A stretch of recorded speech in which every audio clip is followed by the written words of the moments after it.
Alright, so back to my 46R rebuild here. This reverse sprag race, I talked about drilling and threading it out through the back side of the case, putting a couple bolts to ensure it wouldn't back out or become loose.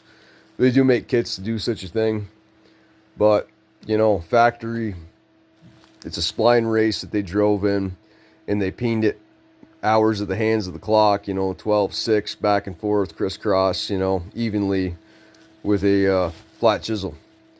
And that's what they used to ensure that that race wouldn't back out. It had become loose enough that visibly I could hit it with a hammer and see it move.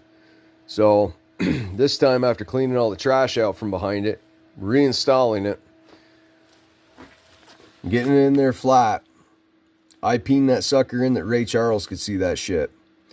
But upon doing so, I got my older than the hills here snap-on feeler gauge set.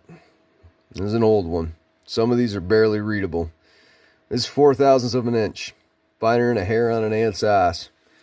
While peening it, the reason there's so many peens on there is because I didn't stop until I went all the way around this. And no, this would not start underneath any edge of this. I know this race is driven in, and it's driven in tighter than factory did it. And a little extra added insurance, a little PVC primer, and a little bit of glue only on this seam. And let it kind of eat into that seam and wipe the excess off. PVC glue will not be affected by ATF automatic transmission fluid, and there's nothing even visible for the surface of this. It is all in that crack, just a little extra added insurance. You know, I went through and just kind of lightly hand sanded this just to make sure nothing is going to come off for debris. That sprag's in, and I trust that. I trust that for the next 25-30 years of this transmission. Should hopefully outlive me.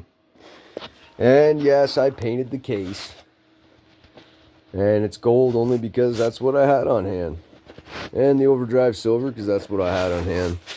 It's not about flair or pizzazz. The only reason that I painted this case is the painstaking hours I have in cleaning all the corrosion and oxidation off this case to try to slow it down and make it last longer.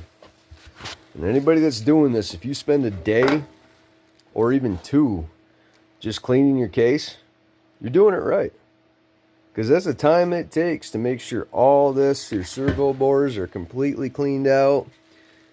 Your servo bore retaining rings are cleaned out.